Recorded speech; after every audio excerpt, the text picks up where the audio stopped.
চার নাম্বার যে জিনিসটা সেটা হলো ইমারাতুহা লিল হারামাইন আশ-শরীফাইন। এই দেশ তাওহীদের দেশ, সেখানে রয়েছে মক্কা ও মদিনার মতো পবিত্র ভূমি। যেই মক্কাতে নামাজ পড়লে 1,00,000 গুণ বেশি সওয়াব পাওয়া যায়, মদিনায় পড়লে 1000 গুণ সওয়াব বেশি পাওয়া যায়। সেই হারামাইন শরীফাইনের তারা খেদমত আঞ্জাম দিয়ে যাচ্ছেন।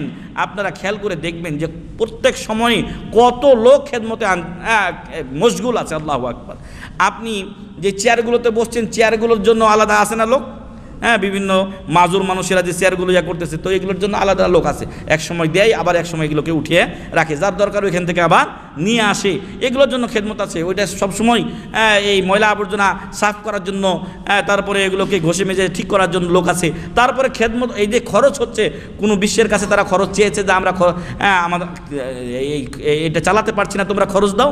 আলহামদুলিল্লাহ, তারা সেটার খেদমত নিজেরাই আঞ্জাম দিয়ে যাচ্ছে। হারামাইন শরীফাইনের খেদমত আঞ্জাম দিয়ে যাচ্ছে। ওয়াকিয়ামুহা আলা খিদমাতিল হাজি।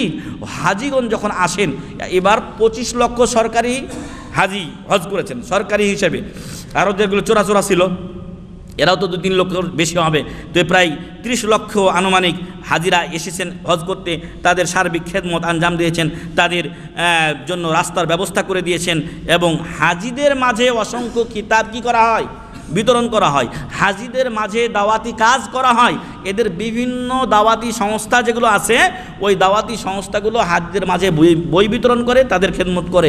এবং যে ছোট ছোট এই বুথগুলো দেখেন না, এই মক্কাতেও আছে, মদিনাতেও আছে, এগুলোতে বই বিতরণ করা হয় এবং বিভিন্ন মাসলা মাসাইল ওইখান থেকে দেওয়া হয়। যখন হাজিরা বিভিন্ন সমস্যায় পড়েন, তখন তাদেরকে তারা এই জিজ্ঞাসা করলে তারা এর সঠিক উত্তর দিয়ে দেন। তারপরে এমন সকল কিতাব তারা বিতরণ করেন যেগুলো মানুষের আকীদাকে পরিশুদ্ধ করে। ওয়া তুনশিরুল ওয়াইয়াল ইসলামী বাইনাল হাজি। হাজিদের মাঝে হজের এবং ইসলামের সঠিক যেই জ্ঞান, সেটা তারা ছড়িয়ে দিয়ে থাকেন। ইলা গায়রি যালিকা মিন উমুরিন কাসীরাতিন মিম্মা লা আস্তাতিউ হাসরা ফি হাদিল আজালা। যেটা অল্প সময় এগুলো আমাদের বলা সম্ভব নয়। তো আমরা প্রথমত বললাম যে এদেশ সহি আকীদার ধারক, বাহক এবং প্রচারক। 2 নম্বরে এখানে কোরআনুল কারীম এবং রাসূল সাল্লাল্লাহু আলাইহি ওয়াসাল্লামের হাদিসই হলো তাদের সংবিধান, এবং এটাকে তারা জাতীয় পর্যায়ে প্রত্যেকটা স্তরে স্তরে এটাকে তারা প্রতিষ্ঠা করেছে। আপনি জান, যে কোনো কোর্ট কাছারিতে সেখানে বিধান ফয়সালা করা হয় কি অনুযায়ী? কোরআন অনুযায়ী।